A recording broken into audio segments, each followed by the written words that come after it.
अस्सलाम वालेकुम मोअज़्ज़ज़ ख़वातीन व हज़रात, प्रोग्राम राइट एंगल के साथ मैं हूं अली मुमताज़। नाज़रीन, कल का दिन काफ़ी हैपनिंग रहा। सबसे पहले लाहौर हाई कोर्ट के, जहां पर शहबाज शरीफ साहब की तरफ से कोशिश ये थी कि उनको बरतानिया जाने की इजाज़त दे दी जाए और मौक़िफ़ ये इख्तियार किया गया कि कैंसर का मर्ज़ है, उसके इलाज के लिए जाना है और साथ में कमर की तकलीफ़ है, और ये कहा गया कि ये एक मरतबा की इजाज़त चाहिए। हुकूमत की तरफ से जो वकला पेश हुए, उनकी तरफ से दलाइल यही थे कि इससे पहले भी परवेज़ मुशर्रफ साहब या हुसैन हक्कानी साहब गए, वो वापस नहीं आए। नवाज शरीफ साहब की गारंटी शहबाज शरीफ साहब ने खुद दी थी, वो अब तक वापस नहीं आए। तो जो गारंटी देने वाले थे वो अब जा रहे हैं, तो उनको जाने की कैसी इजाज़त दी जा सकती है?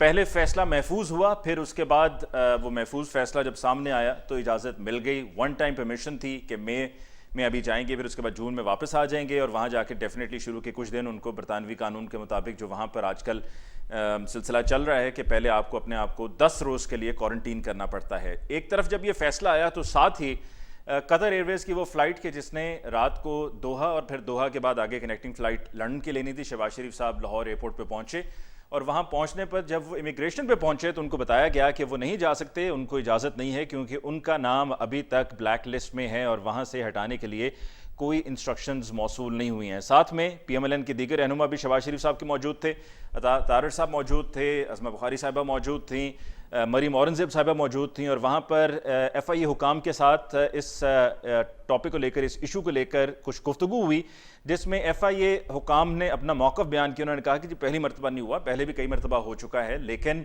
जब तक आपका नाम सिस्टम में ब्लैक लिस्ट में है हम आपको जाने की इजाज़त नहीं दे सकते। चुनाचे कतर एयरवेज़ की फ़्लाइट बोर्ड हुई और शहबाज शरीफ साहब वापस चले गए। हुकूमत की तरफ से मुख्तलिफ ओपिनियन सुनने को मिल रहे हैं। सबसे पहले फवाद चौधरी साहब का ये कहना है कि एक तरफ एक आम आदमी कई कई साल तक इंसाफ के लिए इंतज़ार करता है और दूसरी तरफ यहाँ पर फौरी इंसाफ मिल जाता है।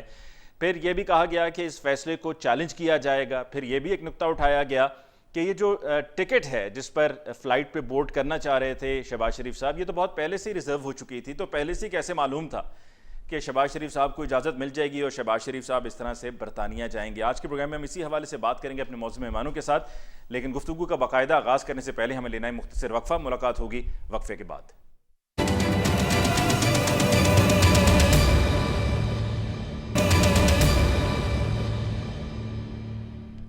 नाज़रीन, ब्रेक के बाद एक दफ़ा फिर आपको कहते हैं खुशामदीद। आज के प्रोग्राम में बाकायदा गुफ्तगू का आगाज़ करते हैं। डिस्कशन के लिए हमारे मौजूद मेहमानों का तारुफ हमें ज्वाइन किया है पाकिस्तान पीपल्स पार्टी से बैरिस्टर आमिर हसन साहब ने, आपका बहुत बहुत शुक्रिया, आप तशरीफ़ लाए।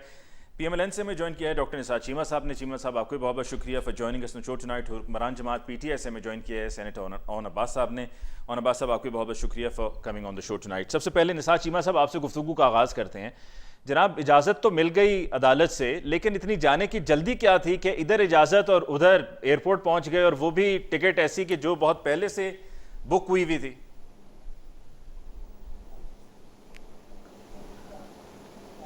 चीमा साहब की आवाज़ नहीं आ रही है जी। जी चीमा साहब, ज़रा दोबारा कुछ कहिएगा।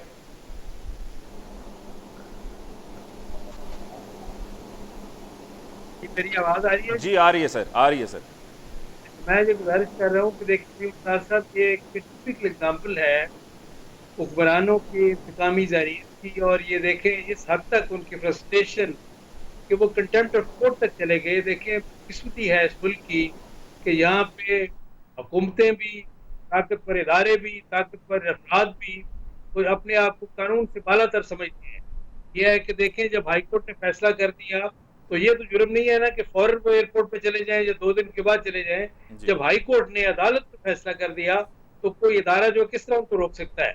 ये देखें यहाँ पे यही हमारी जंग ही इस बात की है कि इस मुल्क में कानून की हुक्मरानी को, फ़राइज़ की बालादस्ती को यकीनी बनाया जाए, और जो जो ताकतवर इदारे हैं, ताकतवर अफराद हैं, ताकतवर हुक्मरान हैं, वो अपने आप को क्यों कानून से मावरा समझते हैं, क्यों कानून से बालातर समझते हैं, क्यों कानून से इस तरह खिलवाड़ करते हैं?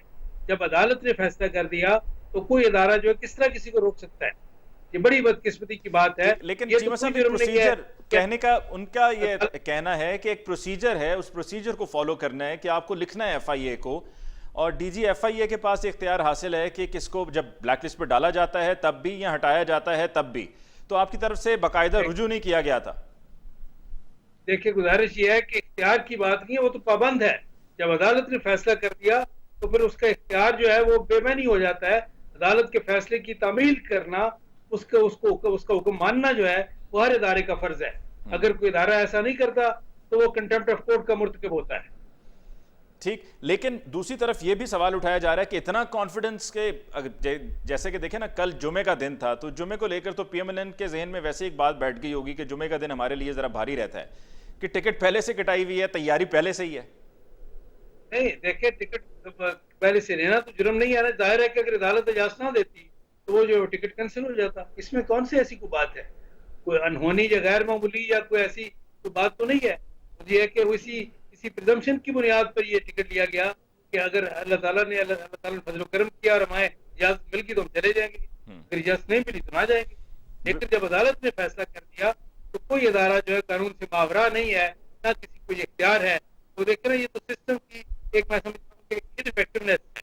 ठीक है, जब ये है कि जब अदालत ने फैसला कर दिया तो ये अगर वो एक प्रोसीजर में चला जाता है मामला, तो ये किसका बदकिस्मती की बात है। अदालत के फैसले जो है देर एंड उसी वक्त जो है नाफिजल हो जाते हैं। ठीक है। और नवाज साहब आपकी तरफ आते हैं, क्या आपको चीमा साहब की इस राय से इत्तफाक है कि क्या ये कंटेम्प्ट ऑफ कोर्ट है, और जब अदालत ने हुक्म दे दिया तो तमाम इदारों पर ये पाबंदी है या वो पाबंद हैं कि वो इजाज़त दें या जो ब्लैक लिस्ट से नाम हटाना था वो नाम हटाया जाए? सबसे पहले तो जी मैं कंडेम करूंगा। आज मैं अभी खबरें देख रहा था कि आज नून लीग के कुछ गुंडे जो हैं, ठग जो हैं, उन्होंने एफआईए के दफ्तर का धावा बोला और वो बाकायदा वहां पे ये कागजात ढूंढते रह गए और वहां पे तोड़फोड़ की। मेरे ख्याल में उनके खिलाफ एफआईआर भी दर्ज हो चुकी होगी, अगर नहीं तो शायद हो जाएगी कुछ देर में। लेकिन आप इनके रवैयों को देखिए कि जब कोई इंस्टीट्यूशंस काम कर रहे हों और वो इनकी मंशा के मुताबिक रिएक्ट ना करें तो उसको फिर ये रिएक्ट किस तरह करते हैं कि इवन के एफआईए का दफ्तर, जो कि फेडरल इन्वेस्टिगेशन एजेंसी है जिससे लोग खौफ खाते हैं, ये उसके दफ्तर में चढ़ दौड़ते हैं और वहां पर जाके तोड़फोड़ भी करते हैं। तो पहले सबसे पहले तो मैं ये कंडेम करूंगा। दूसरा इशू है कि जैसे कल हम रात को देखा कि हाईकोर्ट में एक 24 घंटे पहले एक दरख्वास्त आती है, उस दरख्वास्त के नतीजे में हाईकोर्ट एक फैसला सादर कर देती है जो कि हम सब पे काबिल कबूल है। और उस फैसले की रोशनी में यह था कि एक वो शख्स जिस पे मनी लॉन्ड्रिंग का इल्जाम है, जिसमें फेक टीटीज का इल्जाम है, उसको जिसको बेल मिली थी आज से 2 हफ्ते पहले, उसको कोर्ट अलाउ कर दी थी कि वो लंदन चला जाए और जाके इलाज करा के आए। अब मैं उस केस की डिटेल में नहीं जाता कि उस पे केसेस क्या थे, लेकिन मैं उस शख्स की क्रेडिबिलिटी की बात करता हूं कि इसी शख्स ने 50 रुपए के स्टाम्प पेपर पे अपने ही भाई के लिए गारंटी का पेपर साइन किया था, और जिस पे इसका भाई 4 हफ्ते के लिए लंदन गया और फिर 1.5 साल से वापस नहीं आया। तो उस शख्स की अपनी क्रेडिबिलिटी क्या होगी? और उसी शख्स से जब उससे उसकी गारंटी का पूछा गया तो उसने वापसी का रिटर्न टिकट पेश कर दिया कि ये मैं, अदालत उस पर सेटिस्फाई होगी, फाबिहा। लेकिन मैं आपसे सवाल पूछता हूं कि अगर कल को शहबाज शरीफ साहब वापस नहीं आते और वो कहते हैं कि जी मैं अब अगले 2 साल पाकिस्तान नहीं आना चाहता, तो हाई कोर्ट के पास या हुकूमत पाकिस्तान के पास वो कौन सा एक मैयर है जिसको यूज करके हम वापस मंगवा सकते थे? अनटिल अनलेस शहबाज शरीफ साहब खुद एग्री कर जाते कि मैं आ जाता। अब हुआ यह कि इन लोगों ने जज्बात में आके तेज तरीन तरीके से एक सिस्टम में एप्लीकेशन फाइल की, जिसका प्रोसेस ये था कि पहले वो एफआईए के दफ्तर एप्लीकेशन फाइल करते और वहां से जब फैसला उनके खिलाफ या हक में आता तो उसके खिलाफ वो हाईकोर्ट चले जाते। लेकिन इन्होंने सिस्टम को बाईपास किया, ये डायरेक्टली चले गए हाईकोर्ट में और जाके इन्होंने अपनी जो है ना एग्जिट कंट्रोल लिस्ट और ब्लैक लिस्ट के हवाले से एक एप्लीकेशन फाइल कर दी। अदालत ने इनको एग्री कर दिया। टिकट ये पहले बुक करा चुके, तैयारी सारी मुकम्मल थी। इनको शायद ये नहीं पता था कि इनका नाम इन दोनों लिस्ट में नहीं था, इनका नाम प्रोविजनल नेशनल आइडेंटिफिकेशन लिस्ट में शामिल था। ये वो मैयर है जो कि हमारी हुकूमत से पहले एक सुप्रीम कोर्ट के ऑर्डर के मुताबिक हुकूमत पाकिस्तान को एक इख्तियार दिया गया सुप्रीम कोर्ट की तरफ से कि आप एफआईए को अथॉरिटी दें कि वो लोग जो किसी हॉरेंडस क्राइम या किसी ऐसी क्राइम में मुलविस हो जो मुल्क की सलामती के लिए डिफिकल्ट हो और आपको डर हो कि मुल्क छोड़ के भाग जाएगा, आप इस लिस्ट में उनको डाल दें, क्योंकि एग्जिट कंट्रोल लिस्ट थोड़ा सा कॉम्प्लिकेटेड इशू है, तो इसमें डाल दें। तो उस वक्त अगर आपको शायद याद हो कि एक कोहाट में वाकया हुआ था जिसमें एक मुजाहिदुल्लाह नामी शख्स ने एक बच्ची को कत्ल किया था, मेडिकल स्टूडेंट को, और वो दुबई फरार हो गया था। तो अदालत ने उस वक्त डीजीएफआईए, इंटीरियर सेक्रेटरी, और डीजीएफआई उस वक्त मेमन साहब थे, इंटीरियर सेक्रेटरी उस वक्त अरशद मिर्जा थे, और Tamina Janjua secretary foreign affairs थी। इन 3 लोगों की एक कमेटी बनाई थी कि आप तीनों एसओपीज बना के दे कि एक प्रोविजनल नेशनल आइडेंटिफिकेशन लिस्ट बनाई जाए, ताकि ऐसे लोग जिनका आपको डर हो जो मुल्क से छोड़, उसमें आप लिस्ट में डाल दें ताकि आप वो फरार ना हो सके। तो शहबाज शरीफ का नाम उस लिस्ट में शामिल था। अब अदालत ने कहा कि आपने ईसीएल या ब्लैक लिस्ट में इनका नाम शामिल है तो इनको जाने की इजाजत है। वो पीएनआईएल मेंशन करना भूल गए। अब जो प्रोविजनल नेशनल आइडेंटिफिकेशन लिस्ट है उसका प्रोसीजर ये है कि डीजीएफआई को एप्लीकेशन देनी है, वो फैसला करेगा ये इसके खिलाफ कि जी उनको जाने देना है या नहीं जाना है। लेकिन आप ये देखें कि अगर क्योंकि हाई कोर्ट का फैसला आया और हम ये इख्तियार रखते हैं कि हम उस फैसले के खिलाफ अपील करेंगे, अब दरमियान में ईद की छुट्टियां आ गई हैं, तो अगले मंडे को जो वर्किंग डे आएगा मोस्ट लाइकली ईद के बाद, उस दिन ही अपनी एप्लीकेशन फाइल करेंगे डीजीएफआई को, वो उस पर अपना फैसला देगा और फिर हम जो हाई कोर्ट का फैसला है उसके खिलाफ अपील करेंगे। हमें अदालतों का एहतराम लाजिम है, लेकिन उन्हीं अदालतों का एहतराम इन पे भी लाजिम है कि अगर हाई कोर्ट नहीं है, नो कंटेम्प्ट ऑफ कोर्ट, हम तो अपनी अपील का करेंगे। और दूसरा है कि हाई कोर्ट का जो ऑर्डर है वो डायरेक्टली हाई कोर्ट ने एफआईए को भेजना था, वो ये शहबाज शरीफ साहब बाय हैंड लेके एफआईए के दफ्तर नहीं जा सकते, वो एक प्रोसेस होता है, उसने अपना प्रोसेस अपना तरीकाकार अख्तियार करना है। ये समझते हैं कि हर चीज इनके मूड से और इनकी मर्जी से मंशा से हो सके, ऐसा तो नहीं हो सकता। एक एसओपीज फॉलो होंगे और इंशाल्लाह हफ्ते 10 दिन में इनका वर्डिक्ट भी आ जाएगा। क्या होगा? आपने ऑन अब्बास साहब का भी पॉइंट ऑफ व्यू सुन लिया और उनके पास ग्राउंड्स हैं, और वो ग्राउंड्स ये हैं कि जो प्रोविजनल नेशनल आइडेंटिफिकेशन लिस्ट है उसमें नाम था शहबाज शरीफ साहब का, और फिर साथ में ये भी कि अदालत ने जो फैसला दिया उसकी कॉपी पहुंचेगी एफआईए को, और फिर उसके बाद डीजी एफआईए के पास ये इख्तियार हासिल है कि वो नाम लिस्ट से हटाते हैं। तो कंटेम्प्ट ऑफ कोर्ट नहीं है, जो प्रोसीजर्स हैं उनको फॉलो किया जा रहा है। मेरे ख्याल से प्रोसीजर में इतना टाइम लगता है, अगर मैं एज ए लॉयर भी बात करूं तो अगर एक दिन कोर्ट के अंदर आपको किसी किस्म का रिलीफ मिलता है तो ये नहीं होता। आपको पहले भी पता है कि मियाँ साहब की बेल जब एक्सेप्ट कर ली थी कोर्ट ने, तो उसके भी फिर 3-4 दिन लगे थे उनके प्रोसेस में कि उन्हें बाहर आने में। और वैसे भी ये एक रूटीन की बात है, ज़्यादा टाइम लग जाता है लोगों को, और ये अगर ईसीएल में नाम हो या ब्लैक लिस्ट में नाम हो तो इसमें करने के लिए तो अक्सर 10-15 दिन 1 महीना भी लग जाता है मेरे ख्याल में। तो और कई मरतबा तो फैसले की जो कॉपी है वो भी फौरी तौर पे नहीं मिलती है। यही मैं बात कर रहा हूँ। मैं समझ रहा हूँ, देखिए बदकिस्मती है इस मुल्क की कि यहाँ पे पॉलिटिशियंस के नाम ईसीएल में रखे जाते हैं, और फिर कायदे हिज़्ब इख्तिलाफ का, अपोजिशन लीडर्स का, इतनी दफ़ा वो चीफ मिनिस्टर रहे हैं उनका।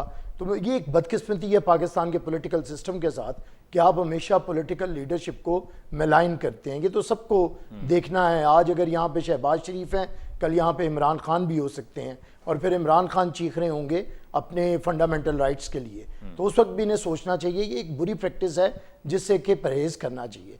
लेकिन बहरहाल मियाँ शहबाज शरीफ लीडर ऑफ द अपोजिशन है, कायदे हिज़्ब इख्तिलाफ हैं, हमारे भी हैं, उन्हें भी अपना एक रोल प्ले करना है। बदकिस्मती ये है कि इस 3 साल का जो निज़ाम है, ये सिलेक्टेड निज़ाम है, इसके अंदर हुकूमत ने अपना रोल तो प्ले किया नहीं। वो सिलेक्टेड निज़ाम के अंदर जिस तरह आई है उसने बेड़ा गर्क किया है पार्लियामान का। लेकिन बदकिस्मती है कि मियाँ शहबाज शरीफ ने भी बतौर कायदे हिज़्ब इख्तिलाफ अपना रोल प्ले नहीं किया है। अगर वो कैद में रहे हैं तो वो तो ठीक है, अगर वो कैद से आए भी हैं तो या वो ज़्यादा अरसा बाहर गुजारना पसंद करते हैं या खामोश रहना पसंद करते हैं, जिसकी वजह से हम इस हुकूमत को चैलेंज नहीं कर सके। और अभी भी देखें, कथा कलामी के लिए माजरत, लेकिन शहबाज शरीफ साहब तो पहले भी कई मरतबा अपने इलाज के लिए पाकिस्तान से बाहर जा चुके हैं। जी इलाज, और तो, इसी इलाज के लिए इलाज तो उनका हक है। इलाज से हम कब मना करते हैं? इलाज पे तो जाना चाहिए। हमने तो मियाँ नवाज शरीफ साहब जो कि कैद मुजरिम साबित हुए पाकिस्तान के कोर्ट्स में, पीपल्स पार्टी ने उनके ये हक के लिए भी आवाज़ उठाई कि उनकी जो ज़िंदगी का हक है तो वो इलाज के साथ मुंसलिक है, उन्हें इलाज की इजाज़त दी जाए। लेकिन उस वक्त भी आपको याद होगा कि मियाँ नवाज शरीफ की गारंटी दी थी मियाँ शहबाज शरीफ साहब ने कि वो वापस आएंगे। तो अभी तो मियाँ साहब भी वापस नहीं हैं। बहरहाल ये इनके मामलात हैं। हमें एक फुल टाइम कायदे हिज़्ब इख्तिलाफ की ज़रूरत है। अपोजिशन बड़ा नुकसान उठा चुकी है। पार्लियामेंट के अंदर PMLN की खामोशी और पंजाब के अंदर PMLN की मुजरिमाना खामोशी। आप पंजाब असम्बली खामोश है, पंजाब की सड़कें खामोश हैं, बुजदार राज है, एक बदतरीन हुकूमत पंजाब के 12 करोड़ लोगों के ऊपर मुसल्लत है, एक गूंगी हुकूमत, एक नाहल नालायक नाकारा हुकूमत, और उसके बारे में नून लीग बिल्कुल मुजरिमाना हद तक खामोश है। आप बताएं कि हमारे खिलाफ PMLN की हुकूमती पंजाब में हम मरकज में थे तो मियाँ शहबाज शरीफ तो रोज़ बन के मौला जट जिस तरह की वो एहतजाज किया करते थे चीफ मिनिस्टर होने के बावजूद, लटका दूंगा सदर पाकिस्तान को, और फिर ये वापडा के दफातर जलाया करते थे, सुई गैस के दफ्तरों को आग लगाते थे। वो पूरी फुटेजेस हैं। आजकल पता नहीं नून लीग को क्या हो गया है, ये ढीली अपोजिशन या डीली अपोजिशन जो कर रहे हैं वो बड़ी तकलीफ दे है। उसने पहले इन्होंने PDM को तोड़ा, उसके अंदर जो हम बिल्कुल फतूहात का सिलसिला जारी था, अब अगला निशाना पंजाब हुकूमत या मरकज में तो हमने दिखा दिए थे वोट अदम एतमाद जितने, अगला निशाना सिलेक्टेड हुकूमत थी या बुजदार हुकूमत थी। इन्होंने फौरन जी इस्तीफों के बगैर काम नहीं चलेगा। अब इस चीज को 2 महीने हो गए हैं, ना मौलाना साहब बोलते हैं ना PMLN वाले बोलते हैं, PDM भी तोड़ दी, अपोजिशन भी नहीं करते, इधर से जेल से निकलते हैं दूसरे दिन इंग्लैंड जाने की कोशिश करते हैं। तो हम तो हैरान होते हैं कि इतनी ढीली अपोजिशन करने से किस तरह आप सिलेक्टेड हुकूमत को चैलेंज करते हैं। चीमा साहब, सबसे पहले जो ऑन अब्बास साहब ने कहा उस पर जरा रिस्पॉन्ड कर दीजिए कि आप प्रोसीजर के मुताबिक सबसे पहले आपको अप्रोच करना था FIA को, अगर वहां से रिजेक्शन होती तो फिर आप हाई कोर्ट से रुजू करते, नंबर 1। नंबर 2, उनका ये कहना था कि ना ब्लैक लिस्ट और ना एग्जिट कंट्रोल लिस्ट यानी कि ECL provisional national identification list है, और उसकी भी हिस्ट्री बता दी कि ये प्रोविजनल नेशनल आइडेंटिफिकेशन लिस्ट जो है इसकी जरूरत कब पेश आई और क्यों हुई, कैसे हुई, किस जरिए से हुई। तो उस लिस्ट से नाम हटाने के लिए भी आपको पहले DG FIA को लिखना था। तो चूंकि ये सब नहीं हुआ तो फिर हुकूमत को अपने इख्तियारात को तो इस्तेमाल करना है, ताकि कल को कम से कम गवर्नमेंट को ये ना कहा जाए कि जी आपने किस तरह जाने की इजाजत दे दी जब इस लिस्ट में उनका नाम भी था प्रोविजनल नेशनल आइडेंटिफिकेशन लिस्ट में। ये फरमाइए कि ये तो देखें, ये टेक्निकलिटीज हैं, फर्ज करें कोई प्रोसीजर फॉलो नहीं किया गया, लेकिन जब अदालत आलिया ने हुक्म दे दिया तो क्या तमाम इदारे जो है उसके हुक्म के पाबंद नहीं? कह रहे थे कि जी अदालत की तरफ से जो परमिशन आई है वो ब्लैक लिस्ट और ECL की है कि उससे वन टाइम इजाजत मिल रही है, वन टाइम जाने की। बिल्कुल ये गलत इंटरप्रिटेशन कर रहे हैं। जब ये है कि हमने कहा कि हमारा नाम ECL से निकाला जाए और हमें बाहर जाने की इजाजत दी जाए, अदालत आलिया ने हमें इजाजत दे दी, फिर किसी इदारे के पास या इदारे के सरबराह के पास ये इख्तियार नहीं रह जाता। ये कहा जाए कि ये इख्तियार उसके पास है, इख्तियार खत्म हो जाता है जब अदालतों का हुक्म आ जाए। तमाम इदारे अदालतों के, आला अदलिया के फैसलों के पाबंद हैं। इस वजह से ये है कि ये तो बिल्कुल एक क्लेम एक्सक्यूज है। ये तो ये है कि ये वो है उजरे गुनाह बदतर अज गुनाह, ये उसकी जस्टिफिकेशन वो दे रहे हैं जो जुर्म से भी बड़ा जुर्म है। बात ये है। और दूसरा जो बैरिस्टर साहब फरमा रहे हैं, साथ में ये भी जरा बयान फरमा दीजिएगा कि जो आपकी जमात के वर्कर्स ने ऑन अब्बास साहब ने बताया कि जो FIA के दफ्तर पर धावा बोला गया। नहीं, कोई ऐसा दावा नहीं, इस तरह नहीं। हम तो ये है कि ये एक अपना एहतजाज रिकॉर्ड करवाना जो है वो दावा बोलना है, ये तो कोई ऐसी बात नहीं है। देखें ये कोई वहां पे किसने हमला किया है, किसने तोड़ फोड़ की है, किसने गिराव जलाव किया है। गिराव जलाव के काले देने वाले तो आज इनके दाएं बाएं बैठे हुए हैं जो कहते थे कि जी मैं आग लगा दूंगा, मैं असेंबली को आग लगा दूंगा, मैं इस मुल्क को आग लगा दूंगा।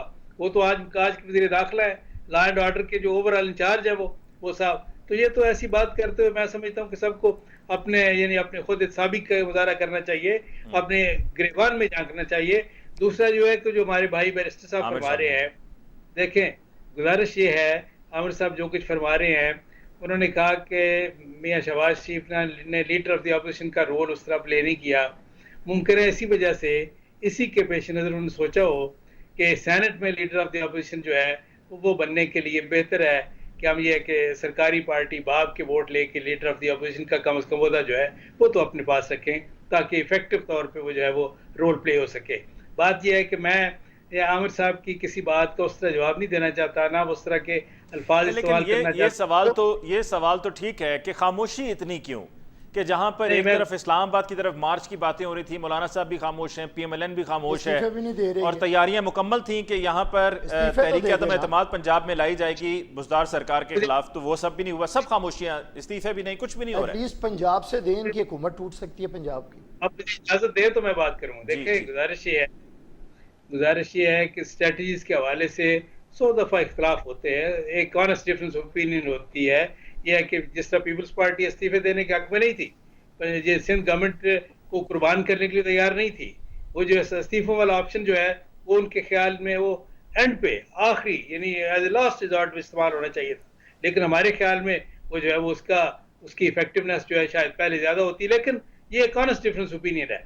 लेकिन बात ये है कि मैं इस वजह से उनके तल्ख बातों का जवाब नहीं देना चाहता कि देखिए हमने इकट्ठे PDM के प्लेटफॉर्म पे हमने बल्कि बिल के प्लेटफॉर्म बनाया, मिल के हमने जदोजहद शुरू की और बड़े अजीम तर मकासद के लिए। और मकसद ये थे, अली मुमताज साहब आप भी जानते हैं, मकसद ये थे कि मुल्क में हकीकी जमहूरियत की बहाली को यकीनी बनाया जाए, मुल्क में कानून की हुक्मरानी और आइन की बालादस्ती को यकीनी बनाया जाए, और इसके रास्ते में जो रुकावट है ये मुसल्लत हुकूमत जो एक अजाब की शक्ल में जिसको पूरी कौम देख रही है और झेल रही है, और ये कि महंगाई और ये लाकानूनीयत और ये ठीक है जो चीमा तूफान साहब, है हमें ये हमें एक ब्रेक लेनी है। बारिश हमें एक ब्रेक लेनी है अब जी। ब्रेक के बाद हम लौट कर आएंगे तो आपकी शहबाज शरीफ साहब की जो बैरून मुल्क रवानगी का मामला है, मसला है, इस पर मजीद बात होगी एक ब्रेक के बाद।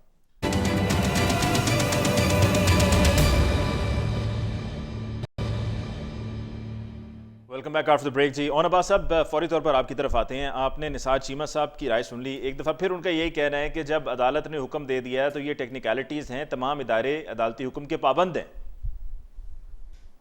मैं थोड़ा सा इनको इस तरह समझाने की कोशिश करता हूँ, शायद आसान अल्फाज में, कि एक मुजरम जाके बेल के लिए अप्लाई करे, अदालत को कहे कि जी मुझे बेल दे, मैंने चोरी की है, और बाद में अगर बेल मिल जाए और ये प्रूव हो जाए वो चोरी नहीं है, वो डकैती थी और साथ कत्ल भी हो गया, तो ऑब्वियसली वो बेल बनती नहीं है। तो ऑब्वियसली उन्होंने जब जाके कहा कि मेरा नाम ECL में या ब्लैक लिस्ट में है, तो वो नाम उनका उन दोनों में नहीं है, तीसरी लिस्ट में था। तो पहले तो ये क्लैरिफाई।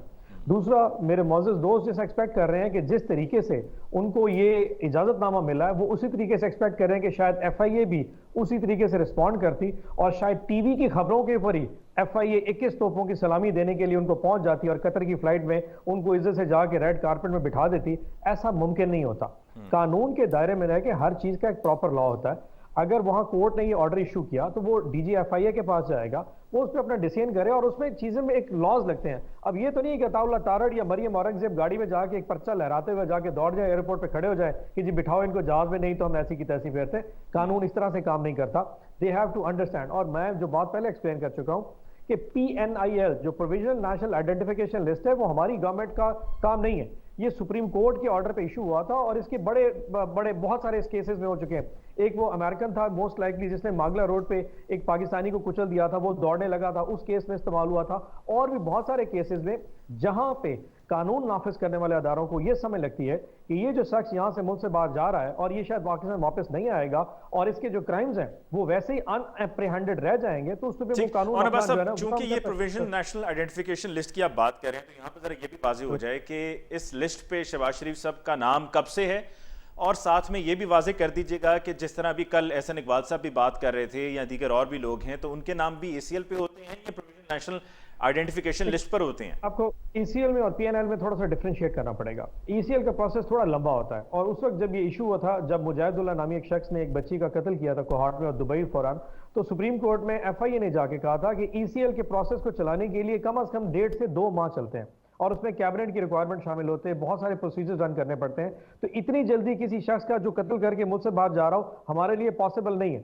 तो तब सुप्रीम ने कहा था कि आप 30 दिन के लिए, इसकी उसको प्रोविजनल का लफ्ज भी इसलिए इस्तेमाल किया जाता है कि ये 30 दिन के लिए होता है और फिर इसको एक्सटेंड किया जाता है। तो मुझे एग्जैक्ट डेट का तो इस वक्त अंदाजा नहीं है कि ये आज शामिल है, ये इससे पहले चल रहा था, लेकिन ये एक्सटेंडेबल है फॉर 30 डेज और फिर ये एक्सटेंड होता रहता है। तो अगर इस दौरान इन्हीं ईद की छुट्टियों में वो मुद्दत मुकम्मल हो जाती है और एक्सटेंड नहीं होता है तो शहबाज शरीफ साहब जा सकते हैं, और अगर एक्सटेंड होने तो किसने, FIA का प्रोरोगेटिव है, खुद से कर देंगे। FIA ऑटोमेटिकली एक्सटेंड होता रहता है और जब कभी वो समझ लेता है कि अब ये शख्स के खिलाफ केसेस खत्म हो गए या ये केस उनको यकीन हो जाता है कि ये वापस आ जाएगा, तो वो अपनी प्रोरोगेटिव अपने डिस्क्रेशन के ऊपर उसको अलाउ कर देते हैं। लेकिन एज ऑन टुडे उनका नाम PNIL में शामिल है, इसलिए अभी नहीं जा सकते।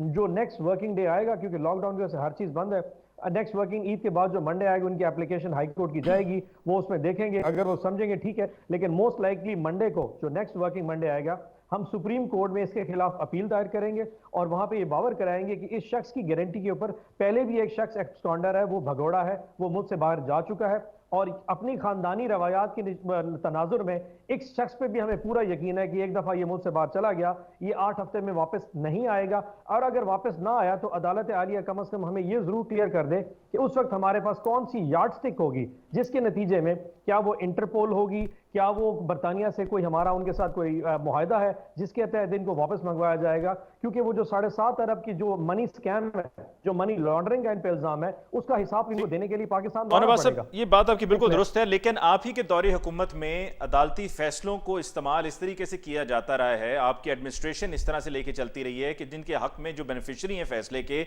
उनको अभी कॉपी नहीं मिली होती, या जिसके अगेंस्ट फैसला गया होता है उनको भी कॉपी नहीं मिली होती, आगे एडमिनिस्ट्रेशन को भी कॉपी नहीं मिली होती, तो लोगों को जमीनों के कब्जे सिर्फ इस बात पे कि जो बेनिफिशियरी है उनके हक में फैसला हो गया तो उनको कब्जे दिलवाए जाते रहे हैं, और प्रोसीजर्स, और उसमें भी प्रोसीजर है, जिस तरह आप इसमें कह रहे हैं कि FIA को आप लिखेंगे, प्रोसीजर फॉलो करेंगे, तो उसमें भी प्रोसीजर है, वो प्रोसीजर्स को एक तरफ रखते हुए, यानी कि जैसे जिसको जो जी चाहता है, सूट करता है, वो उसके मुताबिक चीजों को लेकर चलता रहे। अली साहब देखें, अगर कोई वन ऑफ केसेस में ऐसा कहीं पे किसी लोकल इशू में कोई कब्जे पे कहीं पुलिस के साथ लाहौर पुलिस या रायगढ़ में ऐसा कोई इशू हुआ तो ये उस पर ऑब्वियसली मेरा कमेंट बनता नहीं है।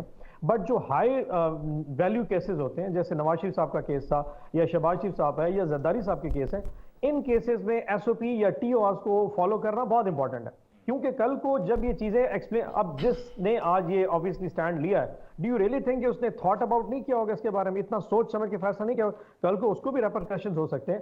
सो जो हाई वैल्यू केसेस हैं वो डिफरेंट होते हैं। लोकल वैगाबॉन्ड्स के पर्चे के जो होते हैं, कब्जे के जो केसेस होते हैं, उसमें ऑब्वियसली मैं उस पर कमेंट नहीं कर सकता, कोई वन ऑफ अगर आपको मेंशन करें, बट इन केसेस में it had to be followed.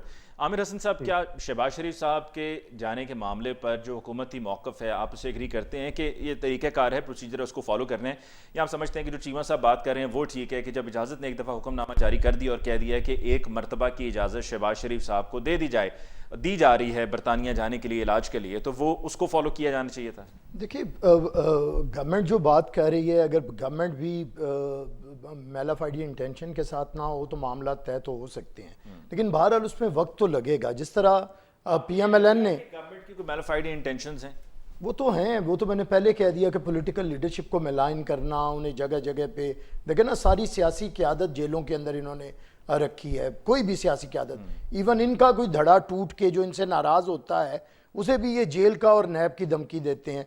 तरीन साहब वाला मामला देखा, फिर किस तरह उन्हें NRO दिया जा रहा है, ये चीज़ें आपके सामने हैं, इस हुकूमत का ये मामला है।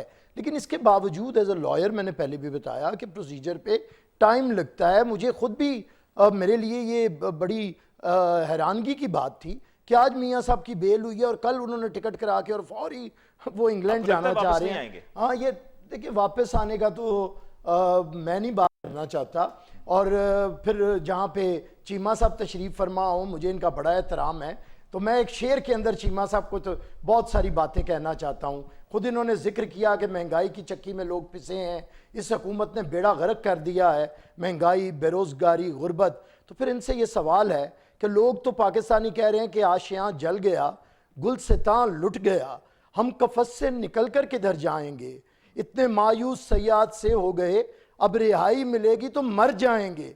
ये तो मियाँ साहब साहिबान है बड़े खुशकिस्मत कि इन्हें रिहाई मिलती है और ये भागे भागे इंग्लैंड जाते हैं।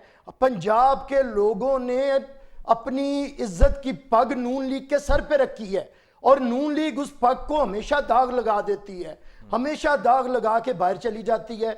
ना पंजाब में बोल रहे हैं, ना गलियों पे बोल रहे हैं, ना सड़कों पे बोल रहे हैं, ना असेंबलियों में बोल रहे हैं, और किसके खिलाफ नहीं बोल रहे। बदतरीन मोहम्मद शाह रंगीले से भी बुरे हुक्मरान हो, बुजदार हुक्मरान एक मजाक है पंजाब की तारीख के साथ। वो पंजाब जो बुल्ले शाह की धरती है, ख्वाजा फरीद की धरती है, बाबा फरीद की, शाह हुसैन की धरती है, उसके ऊपर एक गूंगा कुगू कोड़ा वजीर आला बन के बैठा है। और मुजरिमाना गफलत है डॉक्टर निसार अहमद चीमा और उनकी पार्टी की कि ये खामोश हैं, और पंजाब के लोग इनसे भी इस चीज का इंतकाम लेंगे जिन्होंने इनके सर पे पग रखी थी कि आपको जब रिहाई मिलती है आपको इंग्लैंड पसंद आता है, आपको लाहौर की सड़कें, मुल्तान की सड़कें, राजनपुर की सड़कें, गुजरात और गुजरांवाले की सड़कें क्यों पसंद नहीं आती, आप इधर क्यों नहीं आते। फिर आप गिला करते हैं कि हमें क्यों निकाला। आप खुद निकलने के लिए तैयार होते हैं कि किसी तरह कोई मौका मिले और हम निकलें। तो इसीलिए हम कहते हैं, आखिरी बात देखें, चीमा साहब से मैंने सवालात किए थे एहतराम के साथ कि चीमा साहब हम पे आपने बड़ी डील के इल्जामात लगाए, हमें कहा कि ये जी 3 वोट लेके इन्होंने अपोजिशन लीडर बना लिया, इस पे आपने PDM कुर्बान कर दिया, अपोजिशन का इत्तेहाद कुर्बान कर दिया। लेकिन अब आपके इस्तीफे किधर हैं, अब आपकी तहरीक किधर है, अब आपकी आवाजें किधर हैं, अब आपकी अपोजिशन लीडर किधर है। ब्रीफली जरा रिस्पॉन्ड कीजिएगा, फिर उसके बाद मैं ओन अब्बास साहब की तरफ जाऊंगा, प्रोग्राम को क्लोज भी हमने करना है। जी चीमा साहब। जी, मैं गुजारिश ये है कि आमिर साहब की ये बात तो बिल्कुल सही है कि उस्मान बुज़दार साहब के जहाँ बतौर चीफ मिनिस्टर उनका इंतखाब जो है पंजाब के अवाम के साथ जुल्म भी है और मजाक भी है। लेकिन देखें, गुजारिश ये है कि PDM की जो तारीख थी, जो प्लेटफॉर्म हमने मिल के बनाया, जो एक बड़े आला मकासद के लिए हमने जदोजहद की, जिस तरह मैं गुजारिश कर रहा था कि मुल्क में हकीकी जमहूरियत की बहाली को यकीनी बनाया जाए, मुल्क में कानून की हुक्मरानी और आइन की बालादस्ती को यकीनी बनाया जाए, और इस रस्ते में जो रुकावट है मुसल्लत करदा हुकूमत, इससे निजात दिलाई जाए इस अजाब से। अब यह है कि ये इस बारे में जो कुछ पीडीएम को नुकसान पहुंचा उस बारे में, चूंकि आमिर साहब ने एक शेर सुनाया तो मैं भी एक शेर, ये एक बड़े अदब के साथ खिदमत में गुजारिश करूंगा। वो शेर ये है कि देखा जो तीर खा के कमी गाह की तरफ, अपने ही दोस्तों से मुलाकात हो गई। ये हम पढ़ रहे हैं चीमा साहब आजकल, जब से आपने हमें नोटिस दे के निकाला है आजकल हम ये शेर पढ़ रहे हैं। दोस्त हैं, वक्त हमने अच्छे तरीके से गुजारा है और आइंदा भी मेरी ख्वाहिश है कि देखिए हमारे दरमियान जो इख्तलाफात हैं वो छोटे हैं, मकासद बड़े हैं, इस वजह से इन इख्तलाफात पे काबू पाना चाहिए। मैंने और अब्बास साहब की तरफ जाना है, लेकिन जाने से पहले बता दें कि अब अगली अटेम्प्ट शहबाज शरीफ साहब की तरफ से कब होगी बाहर जाने की? नहीं, देखिए बात यह है कि जब भी उन्हें, वो आपको पता है कि जिस तरह के वो मूजी मर्ज का शिकार हैं, वो ये है उनका वक्तन फ़ौक्तन इलाज के लिए उन्हें जाना पड़ता है। लेकिन ये ख़ानदानी रवायात की जो हमारे पीटी के दोस्त बात कर रहे थे, ख़ानदानी रवायत तो ये है कि मियाँ नवाज शरीफ जब अदालत का हुक्म आया, एक जाली से केस में, एक मज़का खेज केस में उनको सजा दी एक वीडियो जज ने, तो वो अपनी अहलिया मोहतरमा को बिस्तर मग पे छोड़ के अपनी बेटी का हाथ पकड़ के वापस आ गए सीधे जेल जाने के लिए। ये आपको याद नहीं है कि मैं इनको याद दिलाता चलूं? Closing comments sir, closing comments. मैं काश मेरे पास कोई शेर होता तो मैंने दोनों कुलीग्स के ऑनर में शेर पेश करता, लेकिन मुझे शेर आते नहीं है। तो मैं सिर्फ इतना कह दूंगा कि जो चीमा साहब की आखिरी बात को पकड़ के बता देता हूँ कि जिस किस्म के मुस्तनद इनके लीडर्स हैं, मुझे सिर्फ याद दहानी कराने की जरूरत नहीं है। जैसे कि बैरिस्टर साहब फरमा रहे थे कि जिस पार्टी की लीडरशिप इस मुल्क से झूठ बोल के गई थी, अगर आपको याद हो अली साहब, तो उन्होंने क्या कहा था, मेरे 7 के करीब हार्ट अटैक हो चुके हैं, मेरे प्लेटलेट्स तकरीबन मरने के करीब हैं, पेनक्रियाज में मेरे को फलाना प्रॉब्लम है और फलाने शोल्डर में फलानी जो वो इशूज है। मतलब इतने सारे करके एक शख्स अगर मुल्क से बाहर चला जाए और यहाँ पे चीमा साहब जैसे दोस्त हैं, इतने बुजुर्ग और इज्जतदार किस्म के लोग, उनको बैठ के डिफेंड करें, ये मेरे लिए डिफिकल्ट होता है। 2002 से लेके 2020 तक की 18 साल की सियासत में देख लें, इनको जब कभी मौका मिलगा ये मुल्क से चले गए। और जहां तक बैरिस्टर साहब फरमा रहे हैं, मैं सिर्फ उनको ब्रॉडशीट का ये केस याद करा दूंगा, जो आखिरी केस ब्रॉडशीट का जरदारी साहब का क्लोज किया गया था, ऑगस्टा सबमरीन का, जो पाकिस्तान ने अगस्त जो सबमरीन मंगवाई थी, या SGS कोटेक्ना का, या उर्सस के 5000 जो ट्रैक्टर आए थे, उस पर जो कमीशन की अकाउंट है वो एक खातून के अकाउंट में जो लंदन में ट्रांसफर होते थे, उसकी अमाउंट $500 मिलियन की थी, जिनको ये मुअज़्ज़ज़ कह रहे हैं। तो इन दोनों दोस्तों के लीडरों से मुझे बुज़दार फिर मुनासिब नजर आता है कि कम अज कम देखिए अब्बास साहब, आप एक रीजनेबल आदमी है। मेरे ख्याल से इल्जामात की बजाय 3 साल से आप हुकूमत में है, प्रोसिक्यूशन आपके पास है, अब इल्जामात की बजाय कुछ साबित करें।